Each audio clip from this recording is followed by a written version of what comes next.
보이지 않는 소년. 불량배들은 그가 파괴적인 힘을 숨기고 있는 줄 상상도 못했다. 김민수, 15세는 고려기술고등학교에서 사실상 보이지 않는 존재였다. 보이지 않을 때는 쉬운 표적이었다. 베아치위보스온 치미도 채 안 되는 왜소하고 허약한 몸은 존경심을 불러일으키지 못했다. 두꺼운 검은 뿔테 안경은 항상 바닥을 찾는 불안한 눈을 확대시켜 마치 그곳에서 어떤 종류의 구원을 찾는 듯했다. 삐뚤어진 치아를 교정하는 치아 교정기는 완벽한 희생자 후보의 이미지를 완성했다. 아무도 몰랐고 상상도 못했던 것은 김민수가 3년 동안 도시 외곽의 합기도 도장에서 집중적으로 훈련해 왔다는 것이다. 그는 단순한 학생이 아니었다. 그는 공격자의 힘을 자신의 것으로 바꾸는 천부적인 재능을 가진 것으로 본 박 선생의 신동이었다.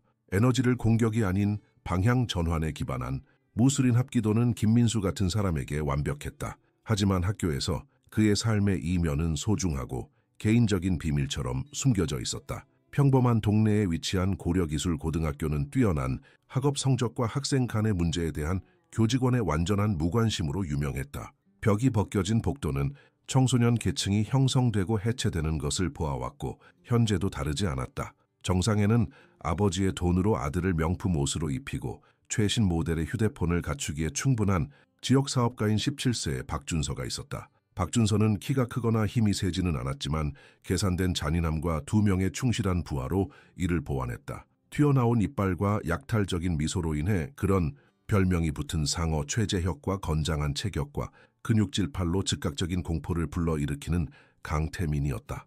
어머니의 직장 이동으로 불과 3개월 전에 학교에 온 김민수에게 매일은 인내심의 시험이었다. 학교 매점은 특히 위험했다. 길고 낡은 나무 테이블과 벤치는 박준서와 그의 친구들이 재미를 볼 시간이라고 결정했을 때 탈출 경로를 거의 제공하지 않았다. 10월의 어느 수요일 김민수는 시선을 피하기 위해 물리학책에 파묻혀 매점 구석에서 조용히 식사를 하려고 했다. 그는 이 능력을 개발했다. 너무 작고 하찮아져서 운이 좋으면 무시될 것이다. 하지만 운이 따르지 않았다. 여기 누가 있나? 금속입을 가진 똑똑이. 박준서의 목소리가 너무 가까이 울려 김민수는 고개를 들지 않고 긴장했다. 무슨 책을 읽고 있나 꼬마 괴짜? 어떻게 하면 더 한심해질 수 있을까? 최재혁과 강태민의 웃음소리가 그의 리더의 말을 동반했다. 김민수는 정신적으로 가능성을 계산했다. 종이 울리기까지 10분 남았고 3명의 교사가 뒤쪽 테이블에서 식사를 하고 있었지만 아무도 관심을 기울이지 않을 것이며 가장 가까운 출구는 바로 그를 괴롭히는 트리오에 의해 막혀 있었다. 물리학을 읽고 있을 뿐입니다. 그는 두려움을 드러내지 않으려고 속삭였다. 문제를 일으키고 싶지 않습니다. 문제를 일으키고 싶지 않습니다. 박준서는 날카롭고 조롱하는 목소리로 흉내내며 더 많은 웃음을 자아냈다. 하지만 문제는 너를 원해 김민수. 예고도 없이 강태민은 팔을 뻗어 김민수의 책을 빼앗아 둔탁한 소리를 내며 바닥에 던졌다. 김민수가 본능적으로 책을 집으려고 몸을 숙이자 최재혁이 음식 쟁반을 밀어 덮밥을 바지와 신발에 쏟는 것을 느꼈다. 어이쿠, 오줌 싸한 것 같네. 김민수. 최재혁은 웃었고 주변의 몇몇 학생들은 그 장면을 지켜보았고 일부는 당황했고 대부분은 훈련된 무관심으로 지켜보았다. 숨을 쉬어. 집중해. 상대방의 불균형이 너의 이점이야. 김민수는 옷의 음식의 따뜻함과 뺨에 굴욕감의 화끈거림을 느끼면서 박 선생의 말이 그의 마음속에 울려 퍼졌다. 그는 반응할 수 있었다. 바로 그 순간 그는 세 사람이 무엇에 맞았는지도 모른 채 바닥에 쓰러지게 할 정확한 움직임을 알고 있었다. 하지만 지금은 때가 아니었다. 여기가 아니고 지금이 아니고 이것 때문이 아니다. 죄송합니다. 그는 단순히 말하고 바닥에서 책을 집어들고 웃음소리와 욕설을 뒤로 하고 떠났다. 근처 테이블에 있는 몇몇 소녀들은 그를 연민과 안도감이 뒤섞인 눈으로 바라보았다. 오늘 그들이 목표가 아니어서 다행이라고 생각했다. 낙서로 가득 찬 벽과 낡은 문이 있는 남자 화장실은 그에게 일시적인 피난처를 제공했다. 바지에 묻은 얼룩을 최대한 닦으면서 김민수는 생각했다. 나는 그들을 미워하지 않아. 그는 생각했다. 내가 느끼는 것은 미움이 아니야. 그것은 연민이야. 그들은 강해지기 위해 이것이 필요하기 때문에 연민이야. 그러나 정신적인 말은 뱃속에 타는 듯한 느낌, 무력감과 억눌린 분노의 덩어리를 완화시키지 못했다. 그날 오후 집에 도착했을 때 그의 어머니인 고은혜는 피곤한 얼굴이지만 친절한 눈을 가진 여인이 즉시 뭔가 잘못되었다는 것을 알아차렸다. 또 그 아이들이니 김민수, 그녀는 작은 2인용 아파트에서 저녁 식사를 준비하면서 물었다. 요 아무것도 아니에요, 제 엄마. 그는 가방을 바닥에 내려놓으며 대답했다. 음식 사고였을 뿐이에요. 교장 선생님과 이야기할 수 있어. 그녀는 여러 번 그랬듯이 제안했다. 안 돼요. 더 악화될 거예요. 김민수는 그것이 사실이라는 것을 알고 대답했다. 청소년 세계에서 밀고자가 되는 것보다 더 나쁜 범죄는 없었다. 그날 밤 도시 외곽의 낡은 건물 지하에 있는 검소하지만 평화로운 공간인 박 선생의 도장에서 김민수는 새로운 강도로 훈련에 임했다. 합기도의 모든 움직임, 모든 기술을 박준서, 최재혁, 강태민의 얼굴을 시각화하면서 실행했다. 그들을 해치기 위해서가 아니라 준비하기 위해서라고 그는 자신에게 상기시켰다. 오늘 자네의 마음은 흐리군 김민수군. 60세의 섬유질 몸이 특별한 힘을 숨기고 있는 박 선생이 관찰했다. 합기도는 복수를 위한 것이 아니라 균형을 위한 것이네. 알고 있습니다, 선생님. 하지만 때로는 어렵습니다. 박 선생은 그를 오랫동안 바라보며 평가했다. 때로는 강이 땅을 범람시키지 않기 위해 자연적인 물길을 찾아야 하네. 그는 마침내 말했다. 하지만 일시적으로 교정할 수 있는 것을 영구적으로 손상시키지 말게. 김민수는 그의 스승의 암호 같은 말을 이해하며 고개를 끄덕였다. 복수가 아니라 한계를 설정하는 것이었다. 다음 날들 동안 괴롭힘은 끔찍한 일상처럼 계속되었다. 학교의 좁은 복도에서 박준서와 그의 친구들은 김민수를 고문할 창의적인 방법을 찾았다. 우연히 가방을 엎지르거나 의자에 껌을 붙이거나 그의 성적 취향이나 불안정한 경제 상황에 대한 소문을 퍼뜨리는 것까지. 각 사건은 그의 존엄성에 대한 작은 죽음이었지만 김민수는 계속해서 그의 반응을 억눌렀다. 상황은 체육 수업에서 새로운 수준에 도달했다. 시멘트가 갈라지고 녹슨 농구대가 있는 고려고등학교의 야외 운동장은 기억될 공개적인 굴욕의 무대가 되었다. 규율과 잔인함을 혼동하는 전직 군인인 고 선생은 농구 경기를 조직했고 언제나처럼 김민수는 팀의 마지막으로 선택되었다. 물론 그는 박준서, 최재혁, 강태민의 반대편 팀에 합류했다. 경기 중 김민수가 공을 만질 때마다 그의 고문자 중 한 명이 지나치게 힘을 주어 공을 빼앗기 위해 나타났다. 이러한 플레이 중 하나에서 박준서는 고의로 그를 들이받아 운동장 전체에 울리는 소리와 함께 바닥에 쓰러뜨렸다. 김민수가 어지러운 상태로 일어나려고 하자 박준서는 그에게 몸을 기울였다. 너는 한심해. 그는 속삭였다. 너무 약해서 부끄러워. 왜 너 같은 울보를 받아주는 다른 학교로 가지 않니? 바로 그때 김민수의 눈에 무언가가 변했다. 번쩍임, 순간적인 불꽃은 충분히 관찰력이 있는 사람에게 경고했을 것이다. 하지만 자신의 자의 눈이 먼 박준서는 그것을 알아차리지 못했다. 그것을 알아차린 사람은 김민수에 반해서 조용히 이 사건들을 무력감과 죄책감이 뒤섞인 눈으로 지켜보던 이수진이었다. 김민수가 그 충돌 후 일어선 방식, 어깨가 펴지고 시선이 멀어지고 계산적으로 변한 방식에서 무언가가 변하려고 한다는 것을 생각하게 만들었다. 전환점은 정확히 3일 후 학교 실내 체육관에서 일어났다. 넓지만 통풍이 잘 안 되는 공간으로 낡은 매트와 구식 운동 기구가 있었다. 김민수는 수업 후 잊어버린 책을 가지러 혼자 있었는데 문이 닫히면서 쨍그랑 소리가 났다. 박준서, 최재혁, 강태민은 조율된 그림자처럼 들어와 유일한 출구를 막았다. 그들의 얼굴은 무료폭력에 앞서는 잔인한 흥분을 반영했다. 어머나 작은 김민수가 체육관에 혼자 있네. 박준서의 목소리는 김민수가 전에 들어본 적이 없는 어두운 톤을 가지고 있었다. 우리는 네가 잊지 못할 교훈을 줄 때가 되었다고 생각했어. 김민수는 그들을 관찰하며 상황을 평가했다. 체육관의 열린 공간, 바닥에 있는 매트, 그들 사이의 거리, 모든 것이 도장에서 배운 패턴에 맞았다. 박해를 시작한 이후 처음으로 그는 절대적인 평온함을 느꼈다.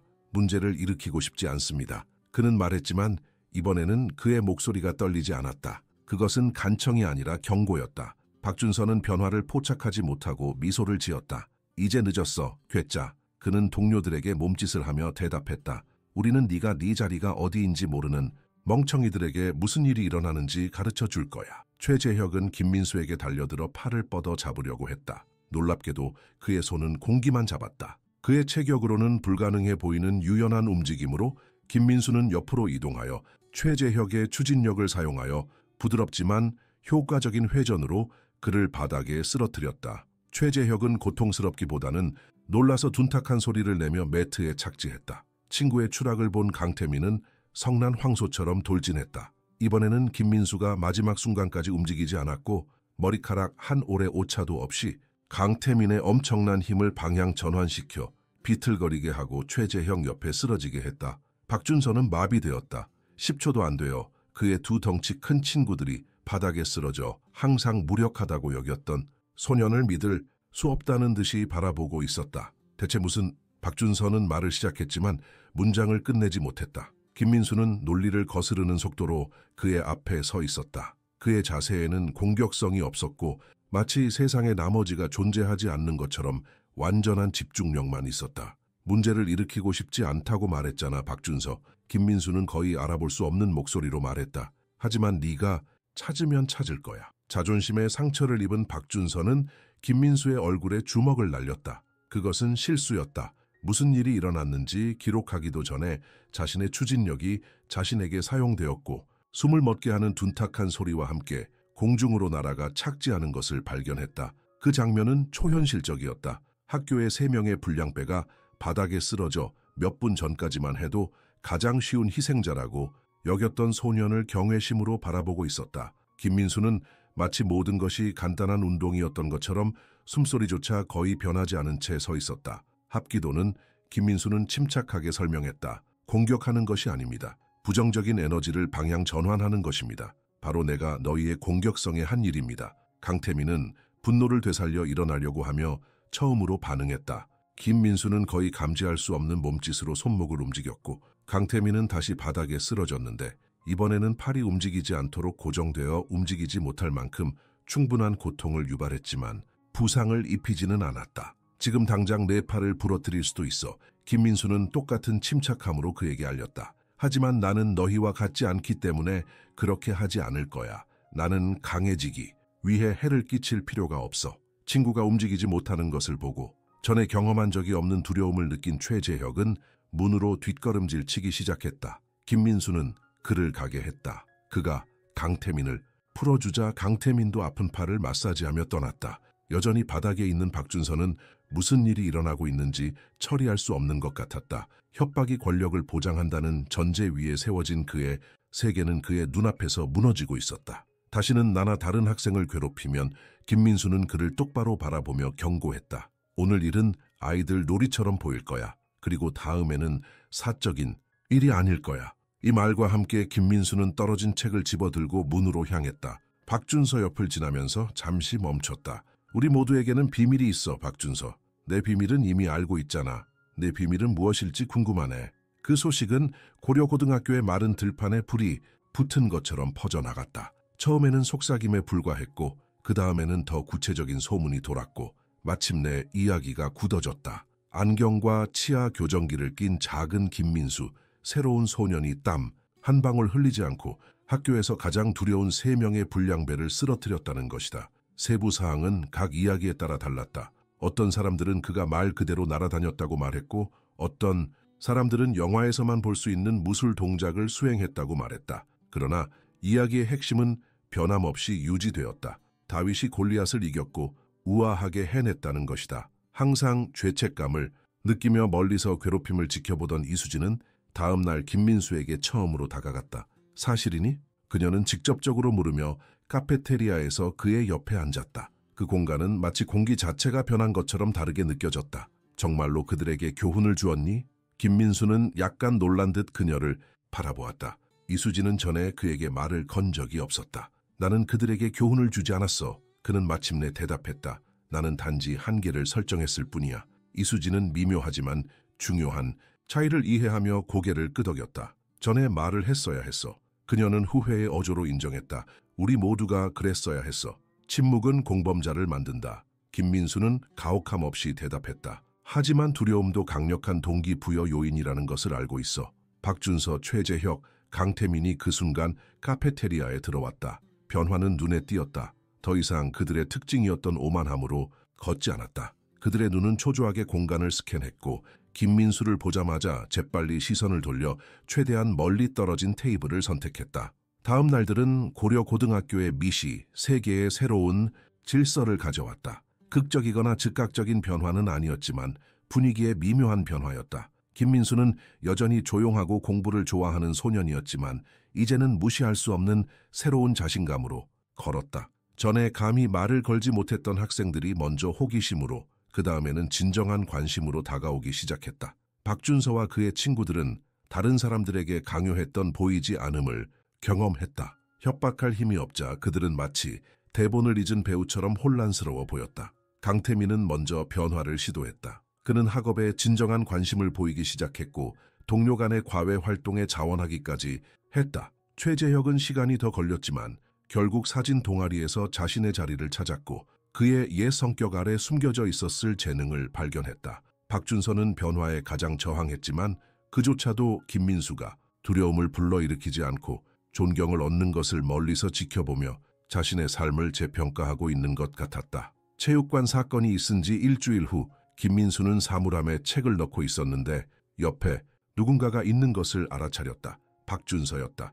혼자였고 김민수가 전에 그의 얼굴에서 본 적이 없는 표정인 취약성을 가지고 있었다. 김민수, 그는 분명히 불편해하며 말을 시작했다. 나는 어떻게 말해야 할지 모르겠어. 시도해봐. 김민수는 사물함을 닫고 그를 똑바로 마주보며 대답했다. 우리가 한 일, 내가 한 일 잘못됐어. 그 말은 그의 존재 깊숙한 곳에서 찢겨 나온 것 같았다. 네가 나를 용서할 거라고 기대하지 않지만 이제 이해했다는 것을 알았으면 좋겠어. 김민수는 박준서를 자세히 관찰했다. 그의 눈에는 진실성이 있었고 자신의 정체성의 기초가 흔들렸을 때만 태어나는 진실성이 있었다. 용서는 내가 줄 수 있는 것이 아니야, 박준서. 그는 마침내 대답했다. 내 스스로 찾아야 하는 거야. 박준서는 그 말을 피할 수 없는 진실로 받아들이며 고개를 끄덕였다. 어떻게 하는 거야? 그는 잠시 후 물었다. 해를 끼치지 않고 어떻게 그렇게 강할 수 있어?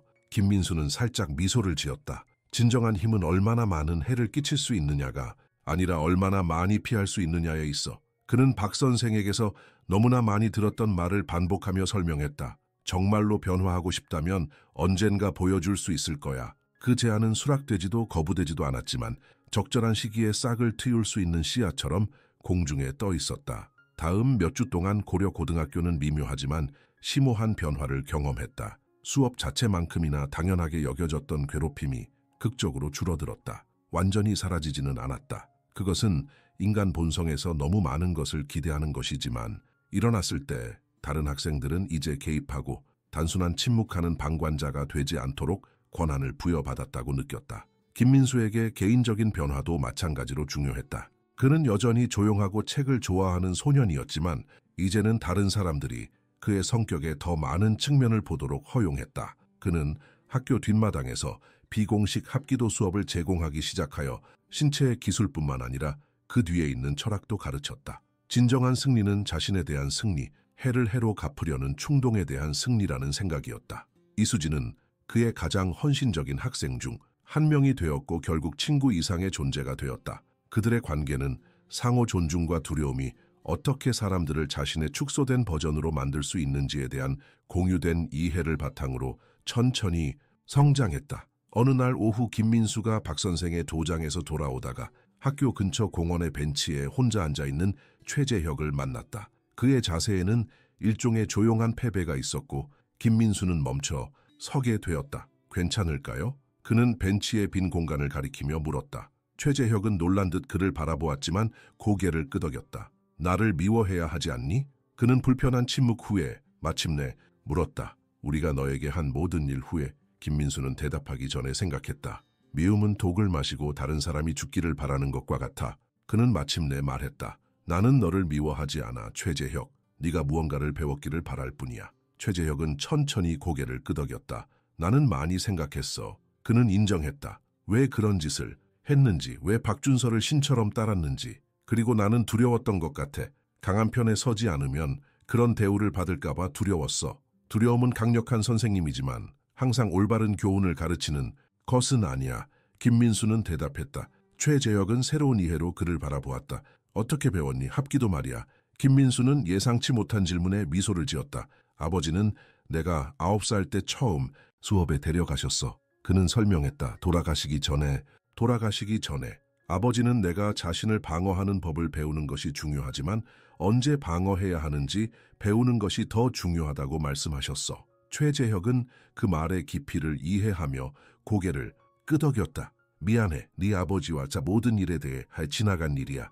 김민수는 일어나며 대답했다. 이제 우리 모두는 어떤 사람이 되고 싶은지 선택할 기회가 있어. 떠나면서 김민수는 삶이 어떻게 예상치 못한 방향으로 흘러가는지 생각했다. 몇 달 전만 해도 고려고등학교에 들어가는 것은 악몽처럼 보였다. 이제는 마침내 자신의 목소리를 찾은 곳, 자신을 방어할 뿐만 아니라 다른 사람들이 자신의 목소리를 찾도록 돕기 위해 내면의 힘을 사용하는 법을 배운 것처럼 느껴졌다. 다음 학생회 회의에서 김민수는 반대표로 지명되었고 이제 그를 특징 짓는 조용하고 겸손함으로 그 자리를 수락했다. 그의 첫 번째 제안은 처벌이 아닌 이해와 집단적 책임